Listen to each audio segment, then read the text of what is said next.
Plot: Repo, the genetic opera. Written by Lionsgut. In the year 2056, the not-so-distant future, an epidemic of organ failures devastates the planet. Out of the tragedy, a savior emerges, GeneCo, a biotech company that offers organ transplants for a price. Those who miss their payments are scheduled for repossession and hunted by villainous Repo men. In a world where surgery addicts are hooked on pain-killing drugs and murder is sanctioned by law, a sheltered young girl searches for the cure to her own rare disease as well as information about her family's mysterious history.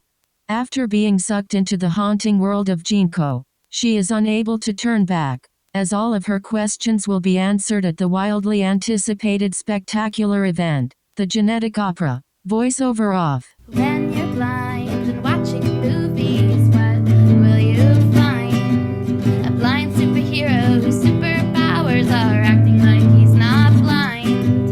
A sighted actor over dramatically touching people's faces. Or maybe the whole joke is that they're bumping into different places. A spectacular, macular generation. Tunnel vision to your television. And do they off this movie with audio descriptions? They're movie buffs who know their stuff. You'll be thoroughly entertained. Join Sky and Melissa throughout film history and Citizen Brighton. Hello. Hi. And welcome to Citizen White Cane, where once a week, every week, we are blind people, the genetic podcast. My name's Sky McLeod. I'm Melissa Bukta. Just really wanted to say genetic podcast. Yeah, that's really good. So that's, yes. This week we are talking about Repo! Exclamation point. The genetic opera. Oh, you know what? And I was totally going to say exclamation mark in my thing. So thank you for reminding me of the exclamation mark. Oh, you're welcome. I was like, should I annotate this? And I should have, apparently. But yes, the exclamation mark is important. It was my turn to pick, and I couldn't, in good conscience, finish out our spooky movies without watching Repo.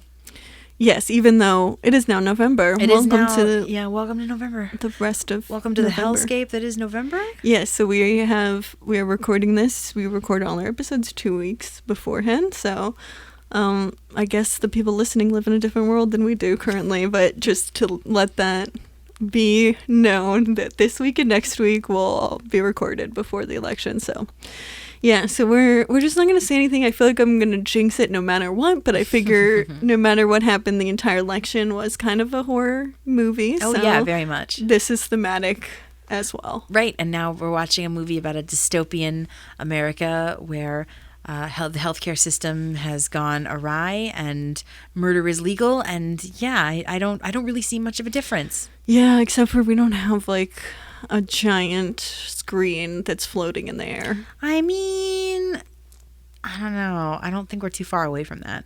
No, I just think it looked cool and I wanted one. It did look really cool. I mean, though. they were very far away from my eyes, so I was like, I couldn't see anything on there. I could barely see it in the movie. Yeah, and no, they do a close up. I also couldn't see. Yeah, unless it was close up. Yeah. So yeah, let's see. I don't remember. I remember I was shown this movie in college. Oh, wow. But I don't remember how I even found it. If a friend showed it to me or if I stumbled upon it. Interesting. I probably saw the trailers for it and thought, yeah, that could be really interesting. Considering I'm not the biggest horror fan. And I mean, this movie it's a horror movie, but it's also an opera. It's very opera-esque and as well. It extremely so. I mean, it follows beat for beat the plots of an opera, which I think is really cool in and of itself. But I don't know what the beats of an opera are, so you'll have to enlighten me. I'm not an opera expert, but my art music appreciation teacher's wife is an opera singer. Ooh. So he brought a lot of that into the class. So we talked a fair amount about opera. But yeah, how did you find it the first time you watched it? Because you said you'd seen it before as well. Yeah, so I saw it when I was in high school. I was like a Rocky Horror kid. So I had friends kind of like, we would do Rocky Horror in LA, and it was kind of like Repo was kind of adjacent to that whole scene. At the time, I was like dating someone who like had done a project with the narrator.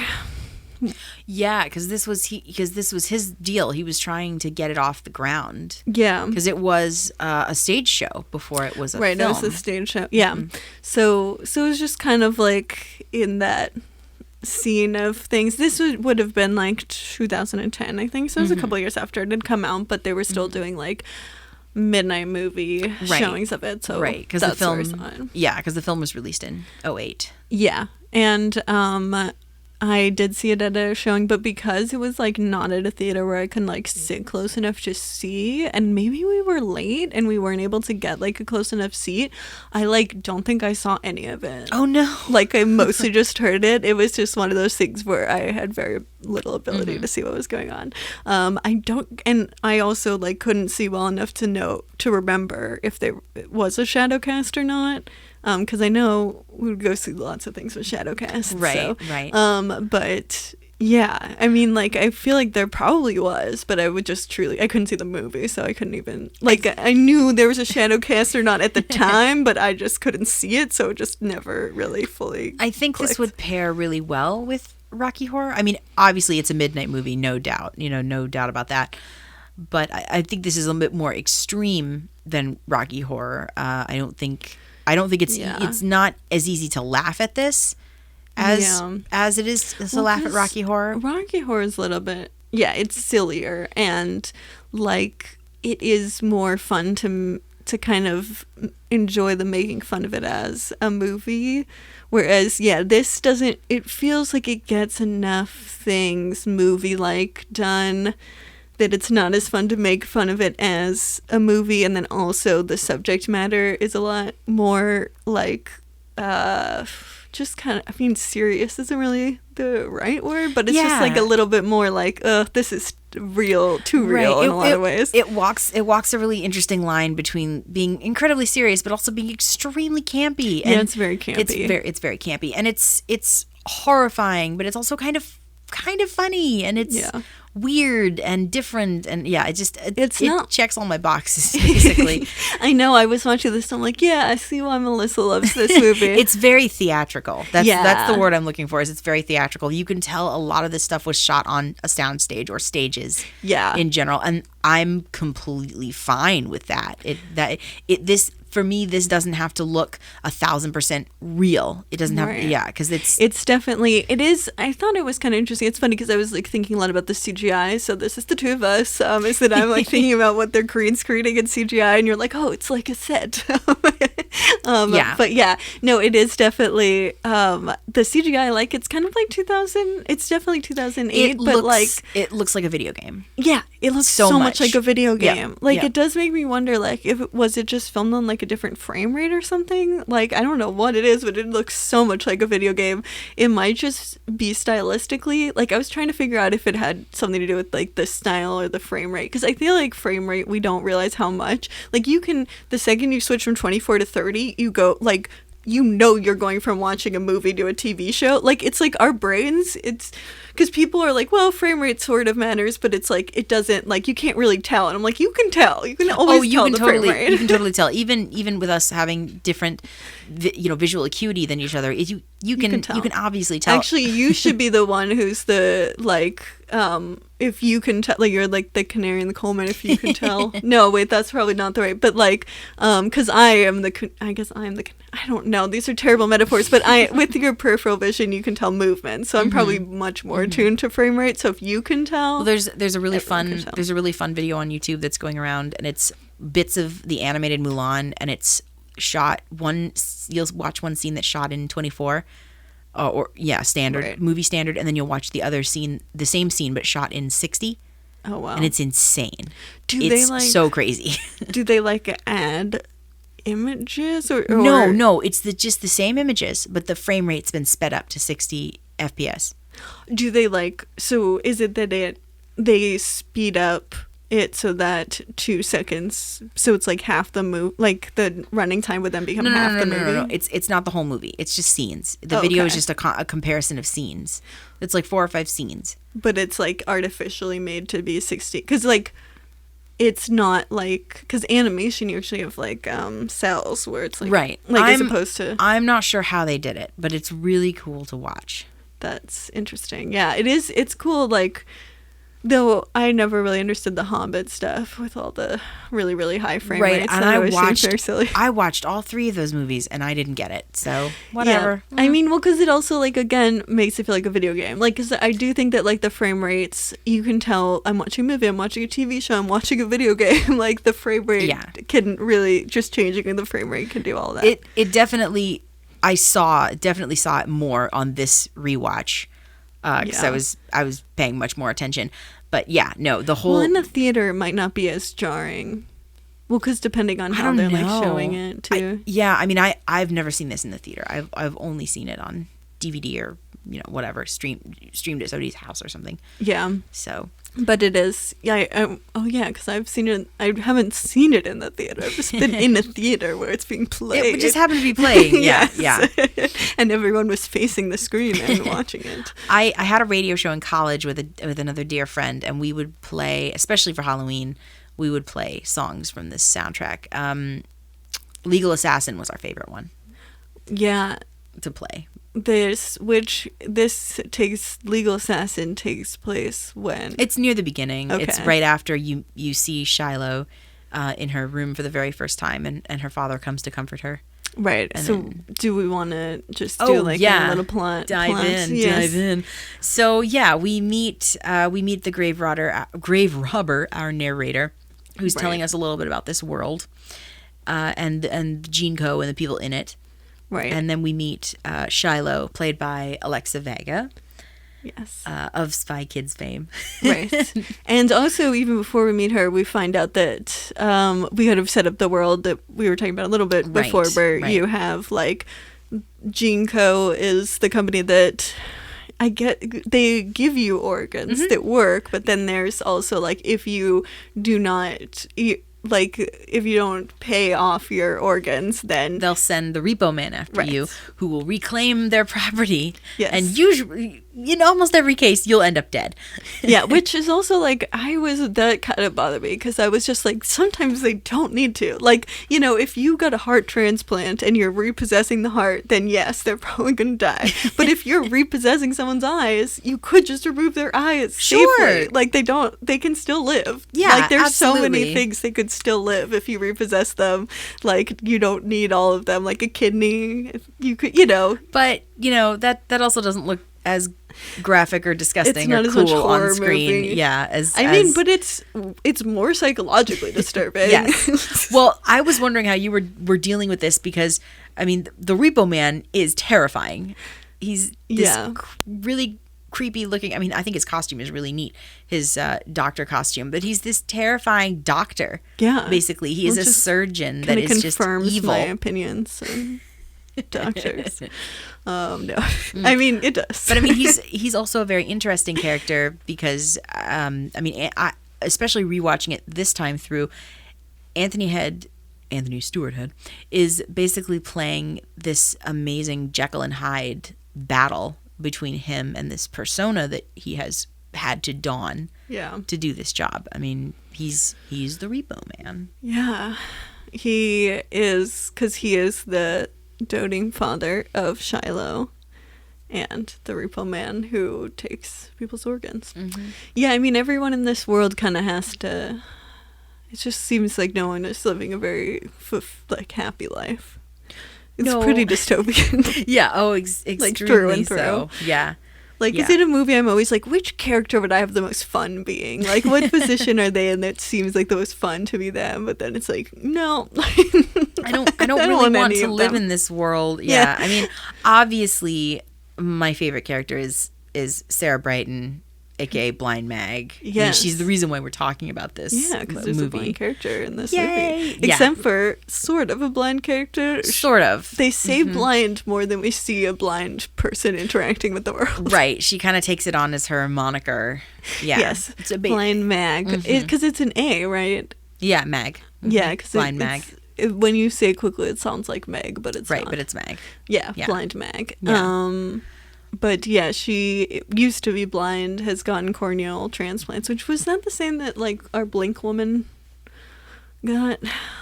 I can't remember. Yes now. and no, because also Mag's eyes are hologram projectors. Well, yeah, because she's got, it's not, her eyes don't just see. Well, I mean, I guess our Blink, whatever her character Emma, also she saw some extra stuff, but it was time specific things.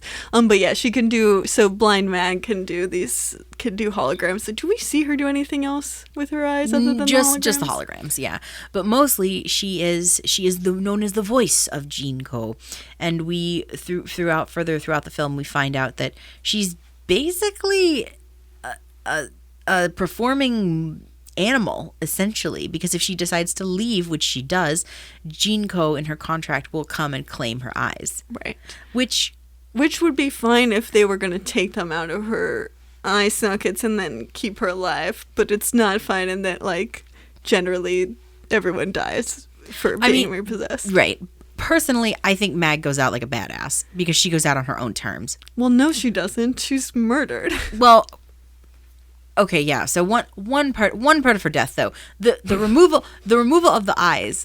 No, she Well, says that was she great. says I at- was like, this is great because she's removing her eyes so she doesn't have to die, and then she instantly is murdered. right. That's Which that's made me true. mad. Yeah, yeah. Because it was just, I mean, like, granted, like, at the end, and is this an opera thing? Everyone dies except for, like... Well, it depends on the opera, but dying in an opera is a very slow process. When I was watching this with a friend, and so we are majorly jumping around, but when I was watching this with a friend during Shiloh's father's death scene on stage in an opera house, she was just like, "Oh my God, just die already!" And I'm like, "No, you don't understand. We're watching an opera. It's going to take him exactly 20 minutes to die, and it takes him exactly 20 minutes to die." 20 minutes. So, Oh my gosh.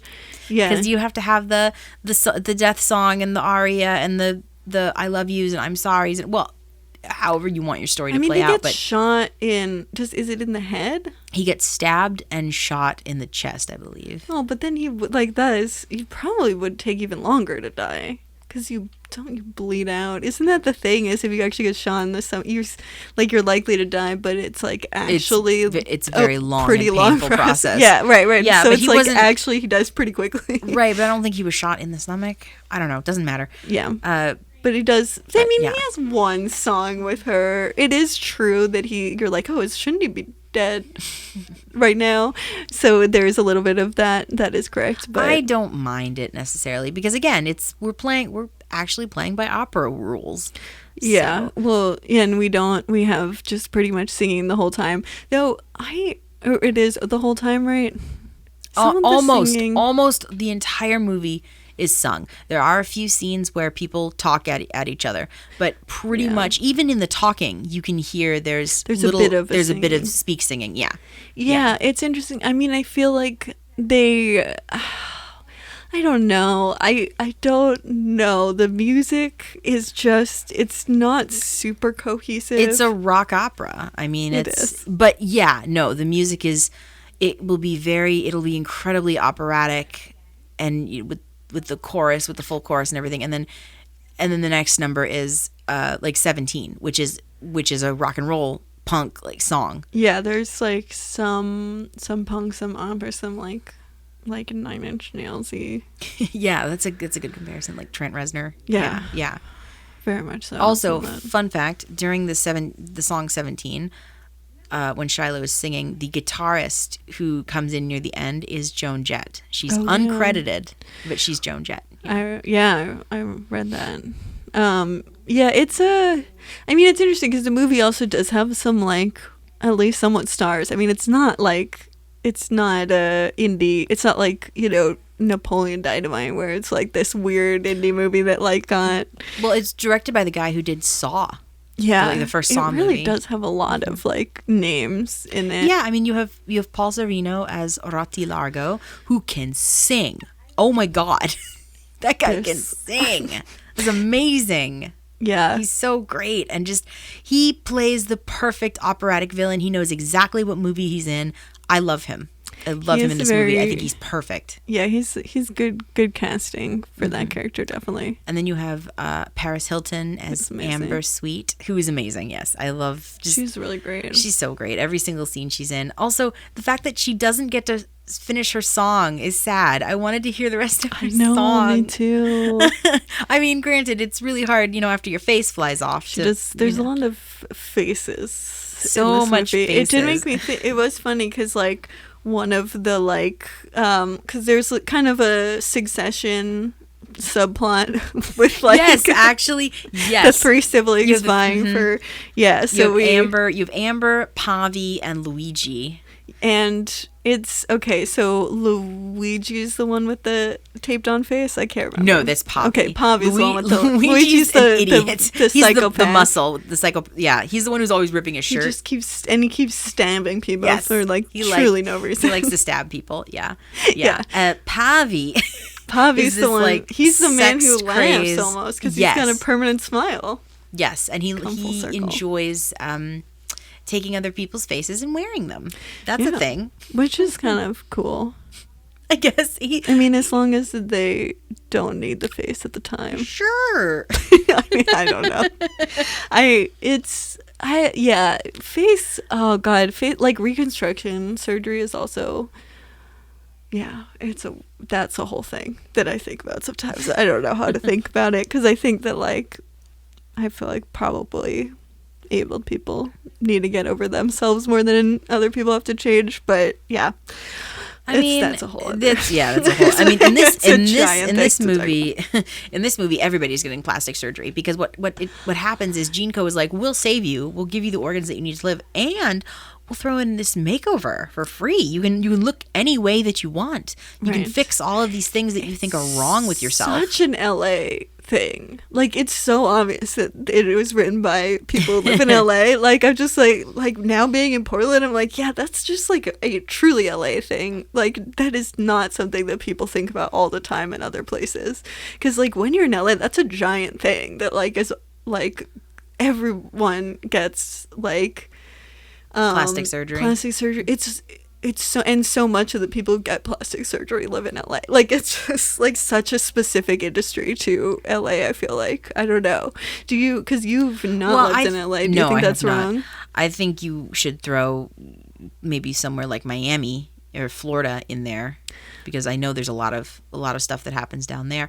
But you know, I'm from Alaska, so someone will get plastic surgery, but no one really would. I don't really know anyone. The only people I know who have had cosmetic surgery have had it for reasons, actual legitimate reasons. Right. Not because they didn't like the way their nose looked in the mirror. Right. Whereas like in LA, it's like seen as an obligatory thing. Like it is more of a statement to not do it. Like, that is the statement, is like, you know, if you have a quote unquote undesirable, which usually is like specific to the ethnicity you are, which is why it's super racist half the time, but like, you know, featured, then you are making a statement if you don't get it fixed, and it's gross. But yeah, I mean, I don't know. It is really frustrating when it's like a beauty standard. That stuff really pisses me off. But like when it is like weirder, like that's why I still think about having the like a bizarre face thing. I was like, well, that like almost is like an art statement at that point. Like, that almost feels more disfiguring and kind of makes it feel more like either that, or he's just so ashamed of his own face that he feels the need to wear other people's faces. Right, but then like that is your face now. So it is kind of like you've chosen, that's what your face, well, I mean, like, I don't know. It's funny that you compare it to The Man Who Laughs, because there's also in the DC Comics, this isn't new, and I don't think it's necessarily what they're doing now, but there was a time where Joker peeled his own face off and then wore it. That's so weird. So that's a thing. That's a thing. Yeah. It's disgusting. It's Yeah. really gross. But it's a thing that happened. Right. Well, they do have, like, the masks in Dark Knight. Sure. That's different, though. Yeah. Yeah, that's... Yeah, it is, like... It's just a weird... It's an interesting trope, but I do think part of it is, like... Yeah, just because it is the plastic surgery industry is really so... But Pavi also thinks he looks beautiful. Right. In his mind, he looks absolutely gorgeous, and yet he's incredibly grotesque. Yeah, but it's kind of also like the world around him. Sometimes it's sort of like seen as you don't really know if they agree or not, I guess, but like it's normalized. Right. I mean, to nobody some extent. nobody ever calls him out on it. It's Right, just it's, like, something that they do. Yeah. Yeah, but you don't see anyone else wearing someone else's face either. Other than him. Oh yeah, other than him. Wait, do you not? Let me think. You might be right. Well, but also like Paris Hilton is getting different faces. Right. Because she's also addicted to surgery and yes. the like tranquilizer drug. Zydrate. Which like really predicted Oxy. I know, that's another thing that floored me when I watched this. I was like, oh my God, they're also commenting on the opiate crisis. Which like, was it? Oh, that was something I could have researched. I didn't think to. When did that like really start? That's a good question. But in the movie, yeah, it's all about this back alley Zydrate that people are buying. It's very opioid specific, like, or from not specific, dealers, but basically. It's super similar because it's like also tranquilizer, and it's for people after they get surgery, which is like the exact same thing with opioids. So it is like, and people are like, I got surgery, and then I got, which makes me want. I'm like looking this up because before they get surgery, they shoot up before they get surgery. Because right, it takes the pain away. Right. It's kind of it's like a tranquilizer for getting surgery. Right. And then but you become addicted anyway. So yes, it is a lot like the opioid crisis. Okay, by 2002, 1 in 6 drug users were being prescribed drugs more powerful than morphine. Right. What had happened is it was just so easy to put all these people on these drugs because these drugs were being pushed by the pharmaceutical companies and they were so readily available. So people just got put on these drugs, and very powerful drugs, and then people got addicted. Yeah, I guess, okay, increased between 2001 and 2010, the prescriptions of non-opioid pain relievers. Okay. So, I mean, I guess this was, like, kind of near the beginning of it. I mean, near the beginning of it becoming a more talked about issue. Like, because I feel like by maybe 2012, we were really talking about it, but this was 4 years before that, so... So I think it was something that, though, was, like, happening. It was still not necessarily as big as a news story as it would have been if this was made.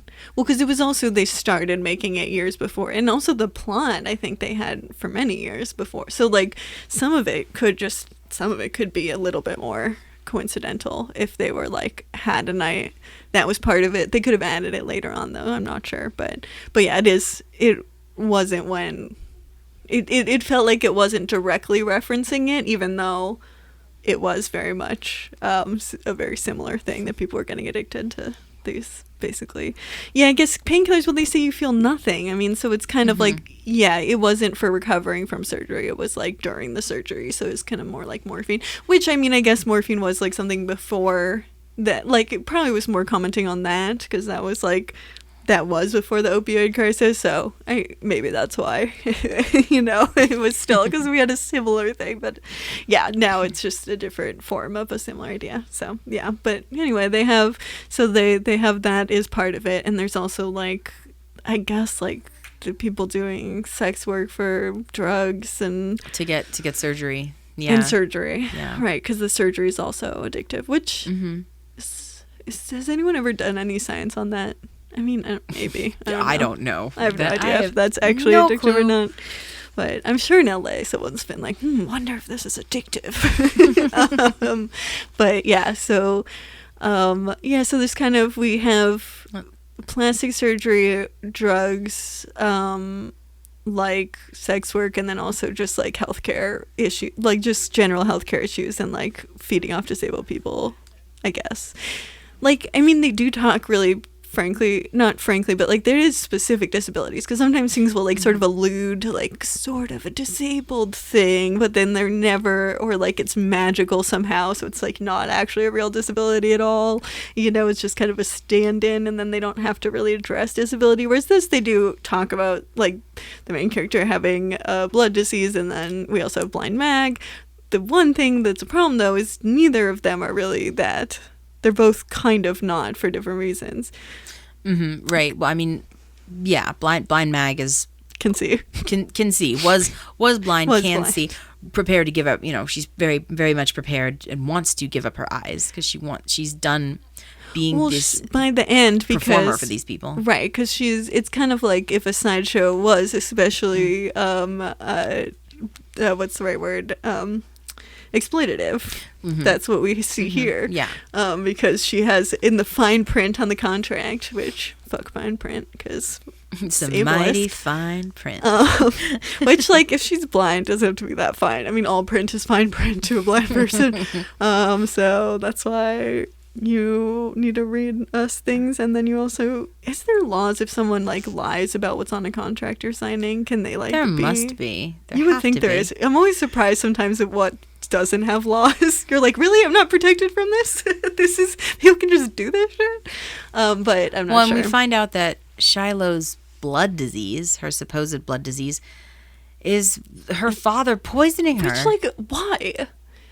I don't understand why we need to have Munchausen by proxy all the time. Like, because that happens, like, for every disabled, there's, like, 1,000 disabled people for every case of this. And again, I'm not trying to justify him doing it. It's obviously wrong that he's doing this. But he's so terrified that he's going to lose her, like he lost her mother, because he thinks that he killed Marnie. And so he wants her to But he didn't actually kill her either. The mom of Shiloh, who died in childbirth. labor. Yeah. No. Roti slipped Nathan some poison, and then Giles, yes, Giles some poison, and then Giles gave it to Marnie because Giles had invented the cure to the blood disease, and it did work. But then he gave it. But then. What is his character's name again? Roti Largo. Roti. I can't roll my R's, apparently. It's okay. Roti, I'll just say. Because I just can't roll my R's today. Like, has switched the cure with something that will kill her. Mm-hmm. So it's like, and they uses the cure on Mag and then to cure her eyes. Right. And then he's gaslighting Nathan Giles. Yes. He's gaslighting him the entire time whenever Nathan feels guilty or angry about something. You killed your wife. Exactly. Because Rhodey had dated the wife. Was in love with and was going to marry Marnie. And then Marnie met Nathan and left Roti standing alone. So now he's a bitter old man. An extremely bitter old man who's dying of cancer. Yeah. Which also, like, why does he use the cure for, like, how does the cure work? Do we know? Also, no, like, we if don't know. Mag takes the cure, it doesn't make any sense because she also has corneal implants. Right. Also, the cure that he offers Shiloh, I don't think is a physical thing. It's mental. I think it's a mental thing because remember, so at the very end when Nathan is dying basically and Shiloh has a medical emergency, Roti is like, you have to fight it. You have to fight through this. You can do this. You have to fight through it. Because technically Shiloh doesn't need the meds. They are poison. It doesn't make this. It makes no sense. Because, like, first of all, blood diseases can definitely be genetic. Like, that's totally a reasonable, like, explanation. Like, if anything, it would be weird. It's weirder that she didn't just get it. Because she doesn't share the genes with someone who has a blood disorder. Yeah, that's such an easy way for her dad to be like, oh, you're so sick because your mother had this blood disease and then she passed it on to you and now you're infected. It's so easy. And Shiloh doesn't know anything else. So who's she going to believe? Well, yeah, I mean, like, no child has. All children will just believe what the adults are saying, no matter how wrong the adults are. Case in point.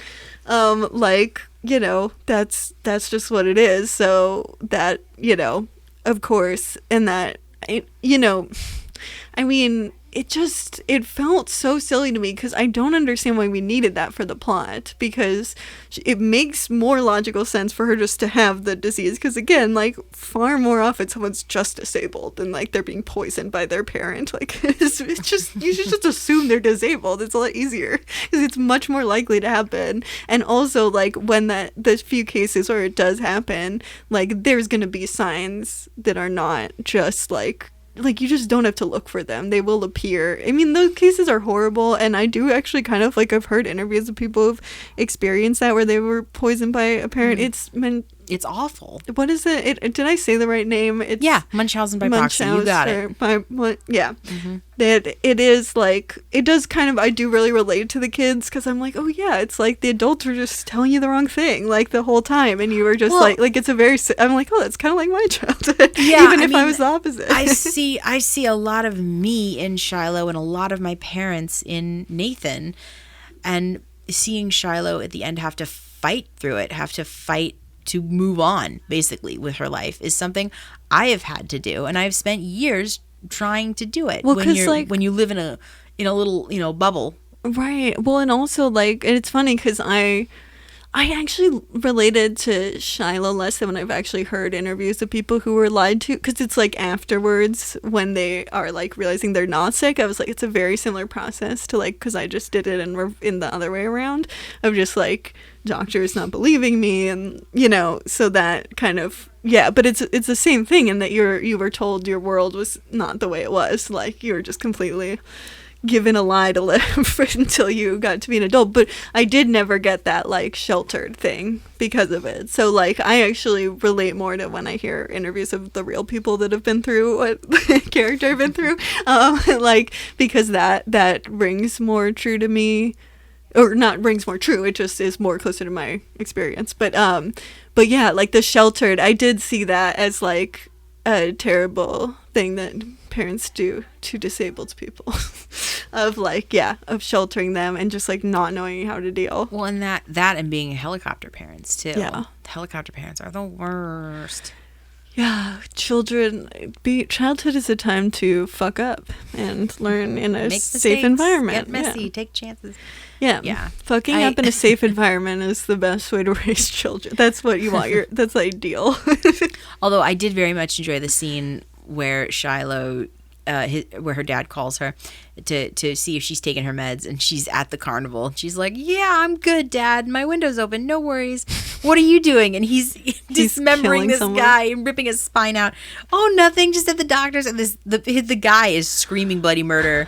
Just the patient. Don't worry about it. I'm a sucker for juxtaposition. I love that stuff. But I mean, it's funny. It's very silly. Just like, I mean, they do sometimes have holograms, right? Mm-hmm. That they're talking to each other. So I guess, do they in that scene? No, I think it's just voice. Well, that's convenient. Well, yeah. I think she's wearing like an Apple Watch. Yeah, they predicted Apple Watches. Yeah. and a watch that yells at her to take her meds. Yeah, that's definitely. That's like a thing now. Mm-hmm. It is very funny. I mean, that I do like biotech futuristic stuff. I always find that really fascinating. I mean, it is super dystopian, so I feel like it's not, the tech is kind of world building in the background, but none of it is like part of dystopian with a capital D. What was your favorite song though? So these songs are super weird and disjointed and very very different together. And they do kind of all blend together. But I've been living with the soundtrack for quite some time, so I very much enjoy it. But yeah, what do you remember one that you liked? They do kind of all bleed a little bit into each other, so it is hard for me to like pick out ones. I kind of like there's this weird dissonant like thing with Blind Mag that will just happen, and it's just like randomly in the movie that they'll just be like the dissonant, like it's just a certain like chord.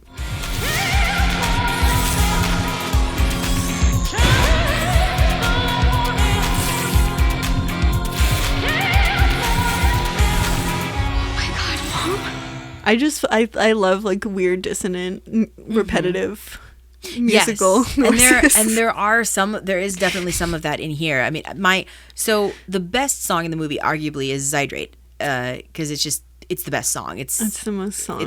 It's the most songy song, yeah. Yeah. But my favorite song is actually the one that Blind Mag sings to Shiloh, Chase the Morning. Yeah, that's a pretty good one. I really like that song.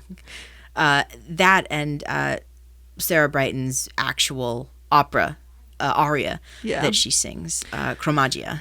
Yeah, that's when they're in a real opera. Right before she bites it. Yeah, well, because she gets. We didn't say that she gets impaled. It's horrible. I hate it. I hate when anyone gets impaled. She stabs her eyes out, which is hard for me to watch, and then she gets impaled. Oh my god, it is the worst combo. Because it is the worst combo. Impaling for the two of us, because impaling is my number one. I hate it more than anything else. Okay, eyes do not bother me, but impaling does. I know it's coming. I've seen this movie so many times. I know when it's going to happen, and I still have to look away. Where I was just like, rip your eyes out, do it, please do it, please do it. You don't have to die. You can do it yourself. It's just, I love it. So I was like, yes. I love it so much. It is the ultimate, like, fuck you. I was like, seriously, I was just like, rip your eyes out, do it. So I was very excited, and I was like, yes, and super happy, and then I was like, the worst buzzkill, because I hate him being impaled so much. She gets impaled. Because it's just so horrifying. I mean, like, I am afraid of heights, so I don't know, like, and falling is just like a nightmare, but then like, it is the most gruesome, and I hate, it is my eyes being pulled out, because watching eyes being pulled out does not bother me at all, but being impaled, I hate it. It's the most horrifying thing. I don't ever want it to happen, so I was so mad. But I mean, I love what she says right before she does it. Take these eyes from me. I would rather be blind. Yeah. And then she fucking stabs her eyes out. Which is like so cool, and so it made me so furious, because like, why should she have to die? Like, right, there's no reason. And she's Shiloh's godmom, so she could have helped Shiloh. She could have told her about her mother. Has no one. Right. Because everyone dies in the end. Yeah, basically. I mean, it's an opera. But yeah. Yeah. Or a tragedy, I should say. A tragic opera.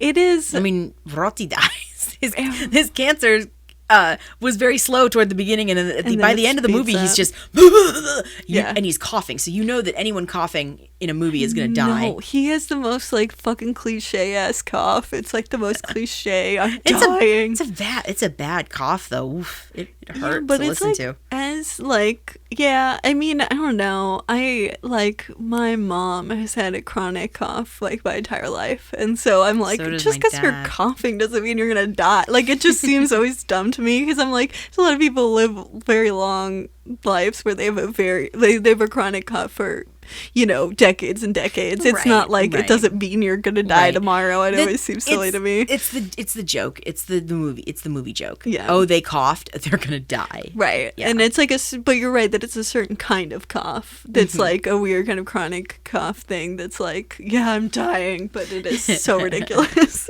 But you still didn't answer. Well, you talked about the dissonance, but yeah, what was? I like that. What was your I kind of like the repetitiveness. So I guess partly because I haven't seen it as many times. They all kind of bleed together. So I was like, oh, this is a thing that keeps happening, and it kind of grounds me when it happens.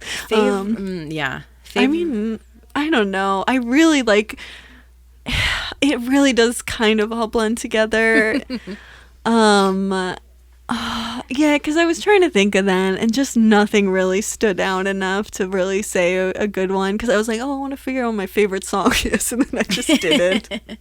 Well, my favorite line, one of my favorite lines, because it's in the song "Night Surgeon," which I actually wasn't my favorite, and then after rewatching this, I was like, I actually really like that song. But my favorite line, I think, comes from Luigi of all people, and he says, "He'll do your ass like dishes." I missed that. So stupid. No, Luigi and Pavi have some really great lines in the song, because Pavi says, "He'll paint your ass like a Rembrandt. You like that?" Oh, wait. Maybe I did actually enjoy that. I think I did laugh at that. It's so dumb. Yeah. This is bad that I can't. I watched it last night, and I feel like I shouldn't have a podcast, because I did. I was like, oh, that's really funny. I like that. And now I just totally forgot in the 12 hours since I saw the movie again. Oh, now I feel dumb. Yeah.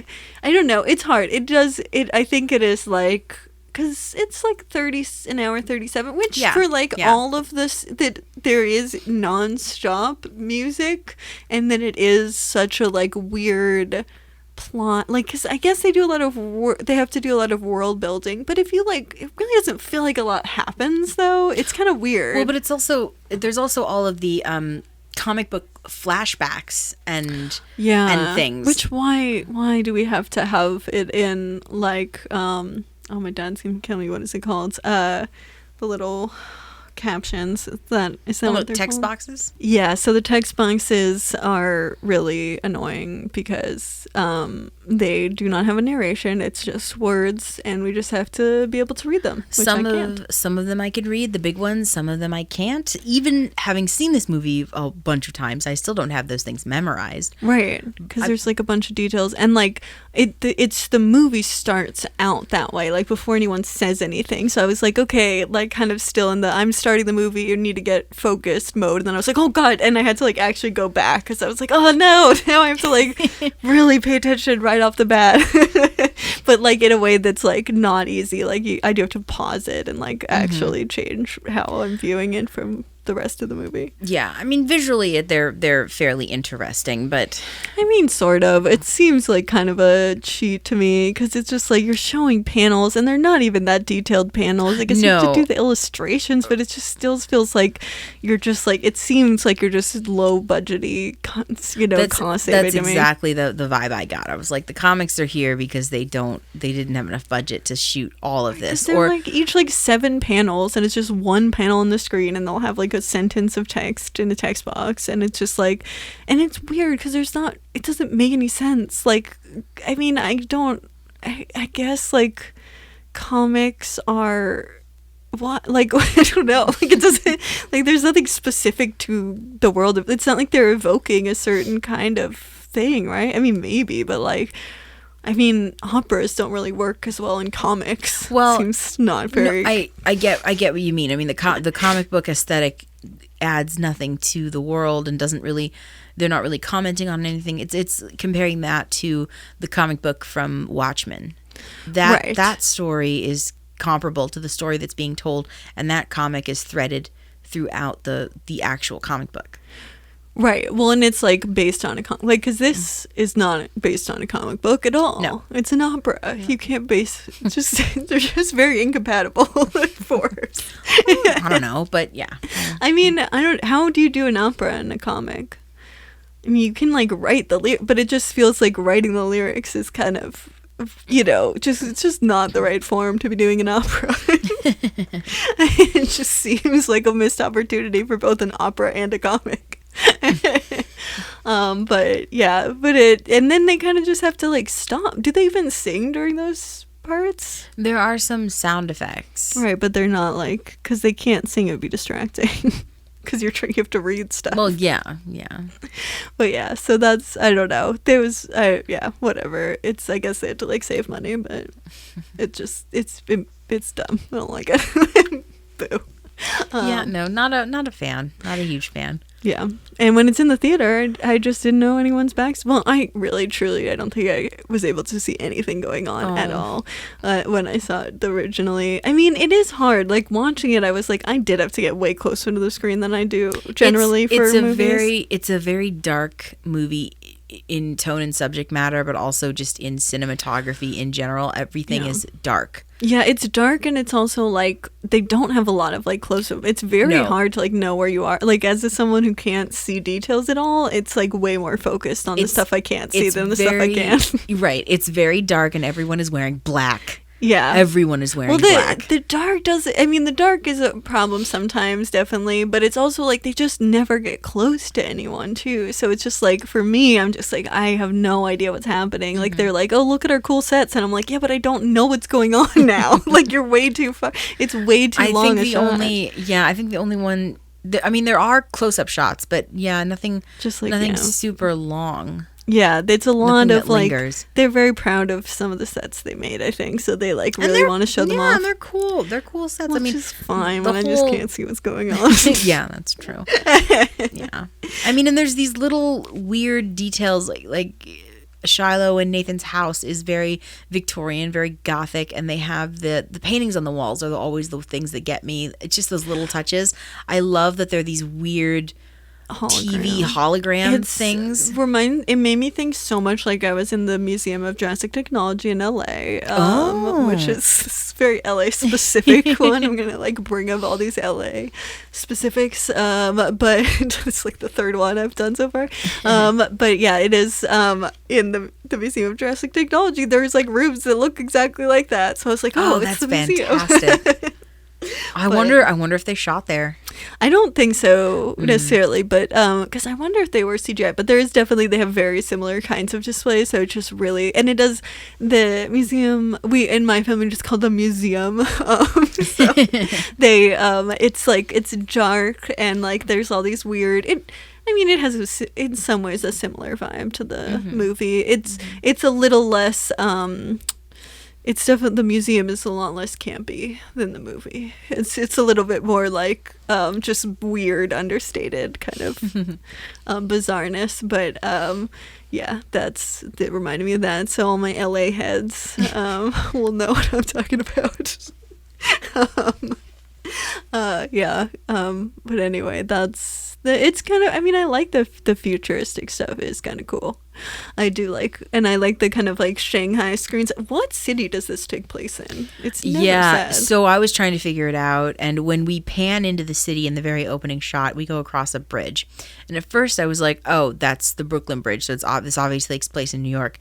And then I really thought about it again, because the bridge is very long, and I think it might be San Francisco. Oh, okay. Because the city is on an island, basically, or well, at least what we see of it is an island. And there's this long bridge. So I'm thinking it's either the Brooklyn Bridge or the Golden Gate Bridge. Yeah, it's like, it feels a lot like it's in Shanghai. And it could very well be. Isn't it in America? Doesn't it take place in America? Yes. Canon-wise? Because I don't think they say where in America, but they do say America. I think you can assume that it takes place in America. I thought they might have said it, because we technically can't, it technically could take place wherever. Everyone is speaking mostly with like American accents, even though a lot of the actors are not American, so it makes you think that, I guess that's why it seems like it's in America. Well, and it's funny how they made sure to emphasize the fact that they because of the Largo family, that they've kind of gone back to this like Italian Renaissance carnival entertainment type stuff. I thought that was interesting. Yeah, it is. Dystopians are, it's always interesting what people pick apart to accentuate in a dystopian future, you know?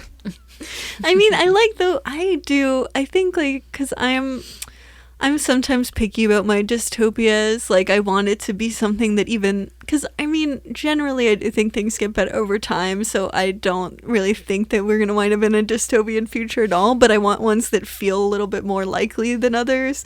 Like, I like ones that I can see being more realistic in some way, and I actually thought this one didn't do a bad job of that, because first of all, we're in the future, like, so it's not like C, where you're like, how is this the future? The society is broken down. This just seems like the past. I think the world building is pretty exceptional for this. Actually, I don't have a lot of questions of like, how does this work? Yeah, it is, I don't weirdly understand. Good. And they did it in such a short amount of time.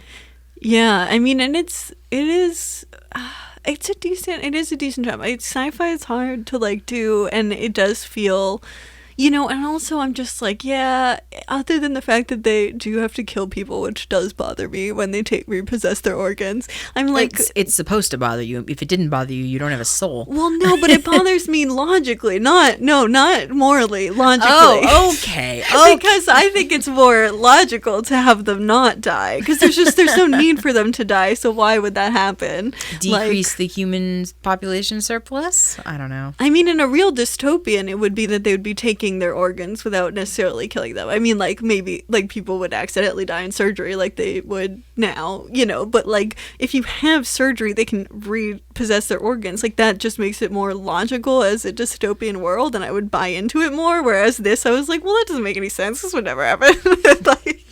And you lose me once I'm like, well, I don't know, that would never happen. But yeah, like, they just didn't need to die. And also, like, Blind Mag just could have had her eyes taken away, like, and that would have Sure. been fine. She would Yeah. have been fine. Yeah. Like, She she didn't lived a need to blind die. life. It probably was stressful to have eyes, as we know from At First Sight. Getting her eye vision back is not fun. So she should have been fine, like, losing her eyes. But the fact that she also had to die, like, I don't know. And does it say something? It's weird. The gender politics in this movie are kind of all over the place, I feel like. I don't know. I just, like, I mean, do you have any initial thoughts? I suppose so, in saying that the men are at the top, and it is the men who do all of this work. Well, and there's a lot of subjugating the female characters in a way that's, like, excessive and seems like they don't have a lot of power. Like, you know, it's not, and they're not super able to reclaim the power at any time.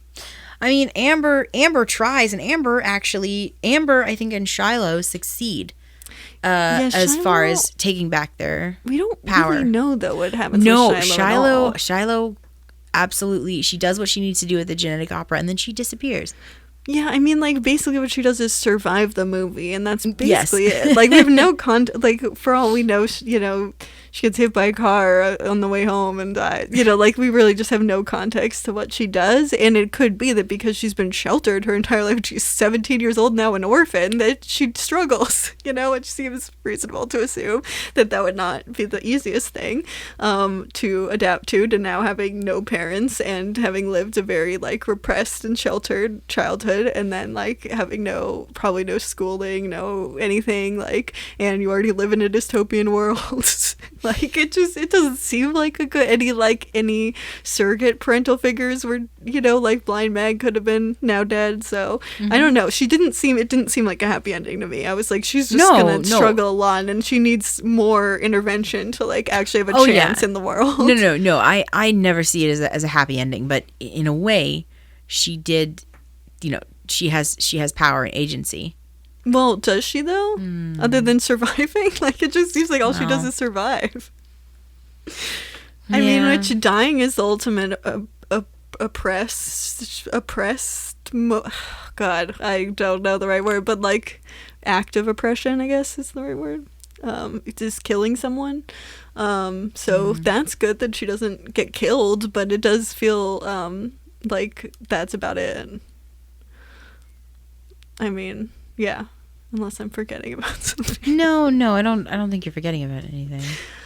And then Paris Hilton is kind of the, you know, the classic of the Succession, and, you know, she's the woman who gets promoted because of, like, she's a woman. Right. But she's already, like, born into privilege in a very extreme way, and so it doesn't feel like a victory necessarily. It's like she has all the other privileges. So, and then she's just able to kind of, it's always by circumstance. It's, like, not even really a thing that she did at all. She's just by circumstance because the you know, one to carry on the tradition. And actually, why is it just because her brothers are so fucking incompetent? I would assume so. Like, because they're just, like, just can't well, function. Also narratively, it would have sucked. It would have felt kind of like a slap in the face if the company had gone to, you know, Luigi or Pavi. I mean, give it to Amber. I guess that's true. I mean, it's the most reasonable.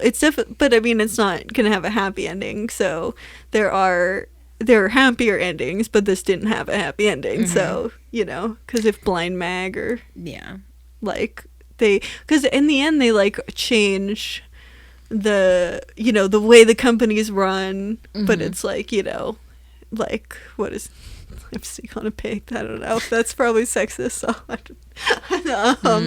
but yeah, it's just like they make it seem like it's changed, but it seems like all the same power dynamics as before. It's kind of like it's like when companies start being like, we're feminists, and it's like, no, you're a company. You're a for-profit company. You're not a feminist. But it kind of sort of feels like that in the end. So Yeah. it's a very depressing ending, but like it doesn't. Yeah, I don't know. I just feel like all the female characters don't. They're just depressed and they never really get that upper hand. Like they're just like in the end. Paris Hilton, what does she do? She gets like a man to die, and then like it's her dad, and so he gives her the company, and she's like the victor in the movie. And she loses her face. Right. Oh yeah. She has a lot of faces, and does she end with no face? Is that how it happens? No, she has a face in the very end. Yeah. But no, but on stage, On at the stage, she Genetic loses her Opera, face. yeah, her surgery was botched or something went wrong, or I don't know. But because before she's singing, you see her fiddling with her face because it's not Right. staying on, and then she goes to do this like dramatic twirl or whatever, and it just pops right off and flies toward the Which, crowd. It really is so small when that happens that I truly was like, why is the music stopping? What's going on? Like, it took a really long time. Yeah, I think it and then wasn't she- until like someone says her face is gone. And I was like, oh, She looks at okay. the camera and she has no face. Yeah, I think there's like a close up, but it's like way later on. So Mm-hmm. it was like a very long time where I was like, I don't understand what's going on. Why did she just stop? Like, why Mm-hmm. are people freaked out by her? Like, what is happening? I like truly was so confused until you get a near the end of the scene. It's been a good like 30 seconds of people being like, what? And I'm like, why isn't she singing? Yeah, so yeah, but this movie, it loves a good wide shot. Oh, most definitely. Yeah, loads of wide shots. It's just kind of like, hey, Sky, do you want to see what's going on? No, you don't. No. It's okay. This time it was easier than the first time I saw, where I truly had no idea what happened at all. I remember like walking out and be like, what even happened in that movie? I like truly do You're not so know. confused. Yeah. No, I brought this over to show my cousin, who was, oh boy, I think still in high school at the time or whatever, and her folks at the time were very, they controlled. They controlled a lot of what she watched or whatever. That So sucks. I brought that over and was like, you have to watch this. It's messed up. And she did, but she didn't watch it with me. Oh, I ended up having to leave, so she watched it on her own. Why? Oh, like not because she was watching it, Right. And Just for another reason. she kind of had the same reaction. What did I just watch? Whereas I That was a just, thing. I was, instead of being because of the content, I was just truly like, we didn't sit close enough for me to have any context of what was happening, which sadly was not an uncommon feeling for me. Like, if I couldn't sit in the front row, I just didn't know what happened. And like, if I was Right. watching a movie at a friend's house, I just didn't get to know. Or like at school, I just never got to know what was actually going on at all. So there's so many movies that I've heard and don't really know what happened because it was just hearing them was just not enough to understand what's going on. And so it's really infuriating because a lot of them I was like, I didn't even like them that enough to see them again. But now I've like half seen a billion things. But yeah, because all the time people would just have screens that were just so far away that there was no way I was going to see any, like that it was just nothing. And then also like because I have ADHD, when the screen is too small, I'm not getting any visual information. I also can't process the audio enough because my focus is being way too, I just have not have enough to focus on. So I'm like also don't even get to really, it's not like I'm just hearing it because my brain can't do that. Like it gets mad at me. So what happens is I will just hear something, but I also won't be able to pay attention to what I'm hearing, and my brain will just feel like going all over the place and like stressing me out because I just have anxiety around that, because it's like reminds me of being a kid and feeling scared when I just had no idea what was happening and everyone else around me did. So yeah, that's my weird trauma. But because of that, I didn't start I don't know, until maybe like college, being like, if we're gonna watch something, then either I see it or we don't watch something. Right, exactly. Like, Exactly. Which I really wish I could have done from the age 4 and up, because that would have been great. But I don't know. I started when I was like 20, I think. And also when I started, a lot of people were like, well, fuck you, I'm still gonna watch this thing. So apparently it's also not easy to do once you decide to do it. But I don't know. I have better friends now, and also I just set those boundaries very distinctly. Well, I must say that I am grateful that this movie features a cast that all of them can pretty much sing, or at least they're passable. Yeah. Not all of them can lip sync. No. They mostly can't. Paris Hilton, I thought, did the best job of lip syncing. But yeah, a lot of them don't really know how to lip sync that well. Yeah. Well, lip syncing is hard. Yeah, It's an art. it is. But yeah, it is funny because like one of the few close-ups, like at the beginning, there's like one of the few times you actually get to have a close-up on someone's face and he's lip syncing and doing a very bad job, and so you're like, well, now I get to just know how bad you're lip syncing. Which person was that? The narrator, what's his name? The grave robber. Yeah, the grave robber. Because it's just not in sync, and it's very funny because it's one of the few close-ups in the movie. But yeah, though luckily for the rest of the bad lip syncing, I can barely see it. So there you go. Yeah. Well, I don't know. What say we rate this puppy? Yeah, sounds good. Do you want to go first? Sure. I mean, I'm not gonna lie. I'm coming at this with extreme bias. I adore this movie. I adore it for its flaws. I adore it for its goodness, its shortcomings, its somewhat failures. I love it. I love the music. I love the soundtrack.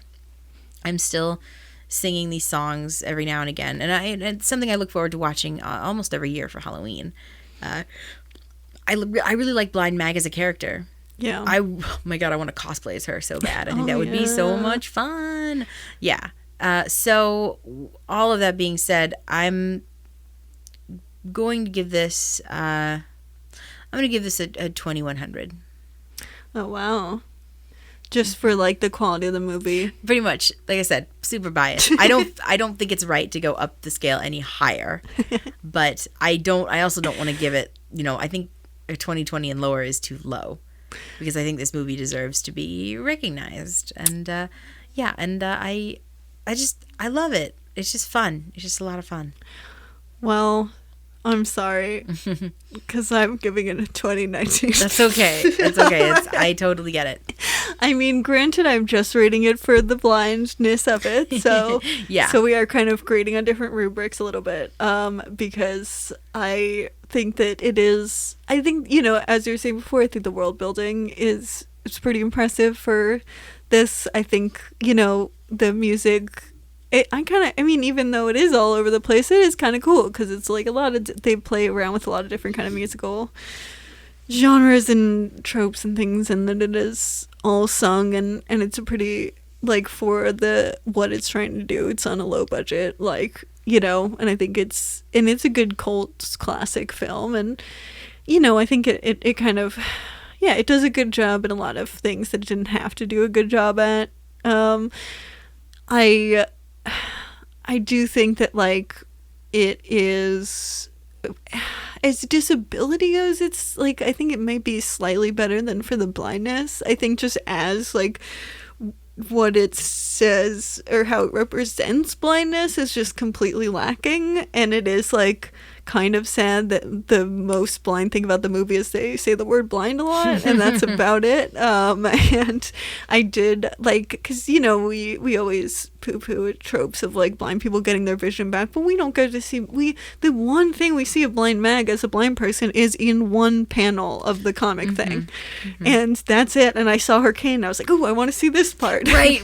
I did notice her cane this time, and I'm like, oh my god, yes. yeah it's like, it was like, oh yeah, I'm a blind person, but that's it. And then she can see, and she can, like, super see the whole, kind of like a Daredevil thing, sort of, but, like, it's not, she's even less blind because she truly can see everything. She can, so I think that is frustrating, and also that she had to die, like, when she didn't, first of all, she didn't even need to get her eyes back, but then for her to have to die, and it was worth getting. I mean, it's kind of like the conflating, like, oh, if she were to go blind again, she might as well be dead. Like, that the movie is kind of saying that, as much as, like, even if the character doesn't, says otherwise, it is this kind of, like, plot. The hand of God in the movie is kind of saying, well, it's all the same, blindness or death, like, which I guess is part of the reason why it pisses me off that they have to die, because it's just like, no, you can, like, remove her eyes and she can survive that, and, like, that's not the worst punishment. But that's not really what the movie's trying to say. I do hate healthcare in America, and I think there's a lot of problematic things, and that it does, like, disproportionately fuck over, like, poor people. So that is kind of also what the movie is saying. And so I'm all for that. Like, I think that's a good theme. But as for actually representing blind people, and disability in general, because they don't actually represent any real disabled people. So even if they say it, and it's in name only. So I wish there was more actual disabled characters that we get to see disabled. Because all the ones that are truly disabled are dead or no longer disabled for the entire movie. So yeah. So that's it. But it was a lot of fun to watch. It's definitely, it's like, I know it got panned by critics, which like completely panned. Which is fine, because it isn't meant, it is meant to be a dumb, campy, midnight movie thing, and I think it was done intentionally that way, and so it's kind of a different genre that doesn't really overlap with critical acclaim, which is fine. And I think I'm grading it as a movie on what it's trying to be, and I think it does a great job of doing what it's trying to be. Yeah. It's just where it's like the critics wanting it to be like a critically acclaimed movie and then not liking it. I want you to be a disabled friendly movie and then not liking it. But what it is trying to do, it does, and so I'll give it that, and I appreciate that about a movie. But yeah, so that's our rating. Feel like this is one of the bigger differences that we've had. Yeah. But I like it. It's cool. That's all right. Yeah. Mm-hmm. Well, it's your week next week. Yes, it is my week next week. Yes. And so we've done a bunch of horror movies. So I think it is time for like some kind of indie South Korean romance. Ooh, all right. You do. Okay. I was just like, what can I find that's like as different as possible, and not a documentary, because I was just not feeling documentary right now. So yeah, so it is called Always. And it is a South Korean film. It's streaming on Amazon Prime, but with subtitles, so we'll see how good the subtitles are. So that will be part of our adventure this week. So I hope that's not too much of a burden. Nah, I think it'll be fine. And the film is called Always? Always, yeah. We're really trying to get as much of the easier to remember names. We had The Lobster, Blink, Beyond, Freaks, Always, just lots of one words. So that is next week. It will be because this is the end of our horror. Right, our horror fest. Yeah, and depending on who's president at this point in a few months, then we may just have another 4 years of horror. Who knows? Who knows? We don't. We certainly don't know. But yeah.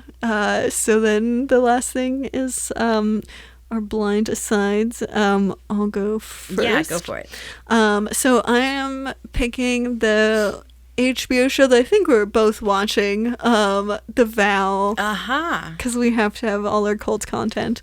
Gotta love those cults. PCC, premium cult content. Yes, exactly. It is a HBO docuseries about the Nexium cult, and I already had listened to a whole podcast series about with some of the people who are the main people we're following in the documentary were also the ones who are following in the podcast, but I find it really fascinating because it's a newer cult. So you have people who were a lot of the people they're talking to were they're near the beginning, and there's a lot of you can kind of there isn't as many people who've died since the so it's just kind of all very new, and so you're getting people who weren't born into it but joined, and I always find that really fascinating of what makes people want to start, what lures people in a way, and then also how they decide, when they decide to get out. I find both those things really fascinating. What has surprised me most about the show is just all of this footage that Mark has taped. Right. I mean, it's just hours and hours and hours, and it's all of this inside, some of it really intimate things, and it's just it's amazing that we get to watch this. Right, because one of the main kind of, I guess, technically subjects of the documentary is, what is his last name?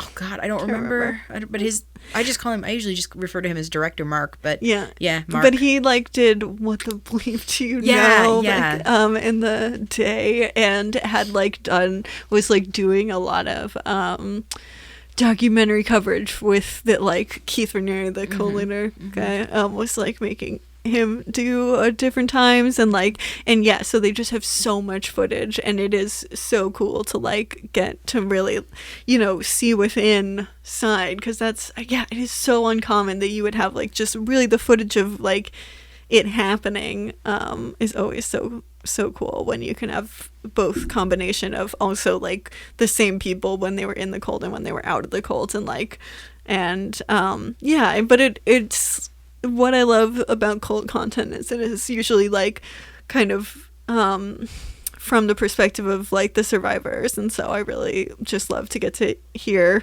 actual survivors telling their story. That's my favorite kind of true crime, because then it feels less like exploitative or like voyeuristic. Right. Like it feels like, because it's also like, I think it can be really therapeutic for people to like be like, this is what happened to me, and like put it out there. And so I appreciate getting to like watch that, and though it can be like a really hard process, I think sometimes being able to like, especially when you first left, like being able to have it all on the table can be a healing way, and then you hope they get some like self-care and like get to do other stuff with their life after that. But I love cult content. Yeah, but you know that they're alive. It doesn't. It feels less like murder porn, basically. Right? Because I also just relate too much to like, when you hear like true crime stuff, I'm like, it's so hard not to relate to the victims, and I'm like, it just makes me afraid to go outside. Whereas like with cults, it's like and it's also nice because like people like have the community too, so there is a sense of, especially when a lot of people are getting out, it's like rebuilding that community that you already had inside the cult,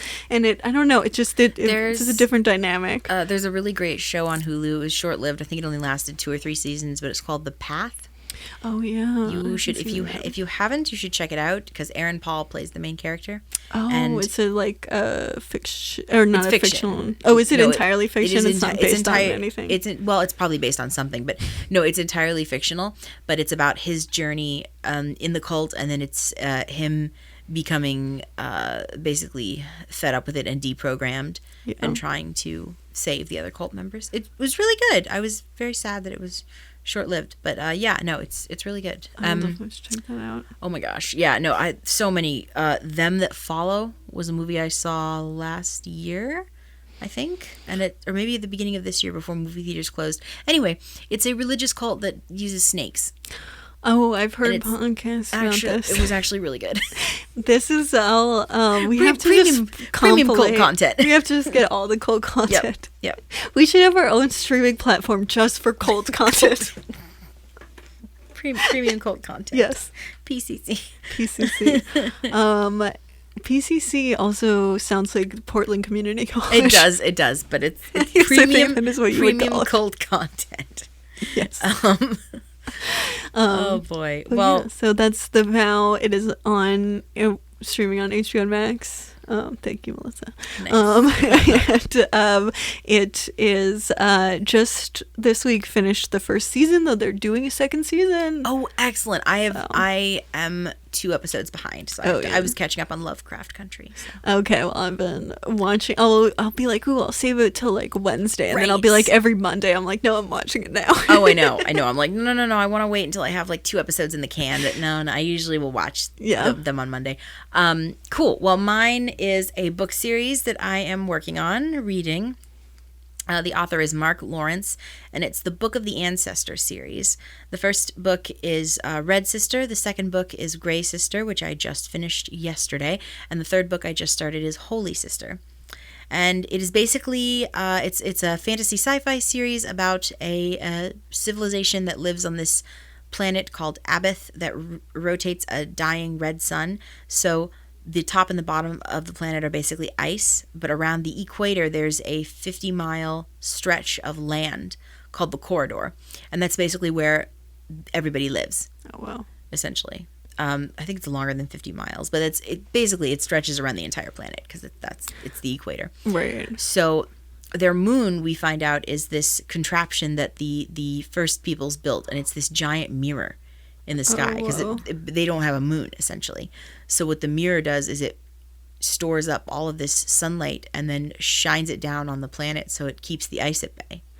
Wow. Anyway. That's cool. It's really cool. I think it's really weird and fascinating. But the story centers around Nona Gray, who is taken in the first book to be trained as a holy sister at this monastery, Sweet Mercy Monastery.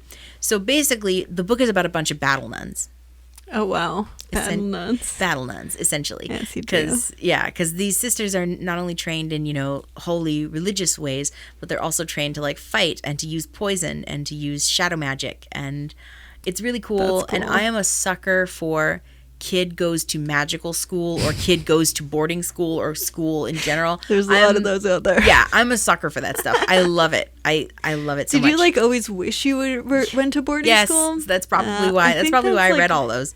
That seems to be the common denominator, because I was never one of those. I like people who go on a journey, or have some sort of are just forced into some sort of chosen or they were chosen against their will, right, Buffy or Frodo. Those are always my favorite ones. But yeah, there's also the kid goes to boarding school. Magic is the whole thing. Give me a book about a kid goes to magic boarding school, and then each chapter is and then after my class in astrology or whatever. I love it so much. But these books have been a joy to read. Nona is an amazing character. She's courageous and bold, and sometimes that gets her into trouble. She's not perfect. She's not a Mary Sue. She has to learn just like everybody else. And there's this great plot with the Emperor's sister, Shirzal, that's being kind of unfolded during the 3 books. But it's just super wonderful. They've been wonderful to read. They've been a wonderful distraction, and I enjoy Mark Lawrence's writing a lot. So nice. That's the Book of the Ancestors series. The first book is called Red Sister. Red Sister. Awesome. Oh, the narrator who reads the audiobooks is great. Also, she sounds a little bit like Deanna Troi, and so it makes me happy. But yeah, she's wonderful. It's good to have a good. It's very important. A bad narrator or reader can ruin something, and a good one can make it. Mm-hmm. Yeah. Cool. I think that's our episode. I think we did it. Yeah, we did it. Another one. Okay. In the can. Woohoo. Woohoo. Okay, so our theme song is by Lucia Fasano. Our YouTube is Citizen White Cane Podcast, where you can turn on closed captions for transcriptions. Our Twitter is White Cane Pod. Our Instagram and our Facebook are both Citizen White Cane. And our email is citizenwhitecanepod@gmail.com. If you would like to leave us a voice message, there's a link in the show notes. Have you, if you had taken your eyes out with just fingers? Do you enjoy making meat puppets out of your victims? And what's one that's a little less horror inducing? Oh God, there's not a lot of specifics from this movie. Is there specific from our pond? What's your favorite cold content? There you go. There you go. As close as I can think of to not being horror. Any of those, you can leave a voice message, link in the show notes. Come back next week. We always do the podcast next week, but this time we'll also always be doing that's the movie. Okay, yep. So wow. All right then. My puns are getting far more distorted and stupid. But come back next week and see what we do. Okay. Bye. Bye. Citizen White Cane. Who's gonna sing then after you leave? But please, it's not my place. Someone must sing. Why can't it be me? Sister, please. Listen, you bitch. When I'm running cheap codes. Dad loves me. They all love the Paris.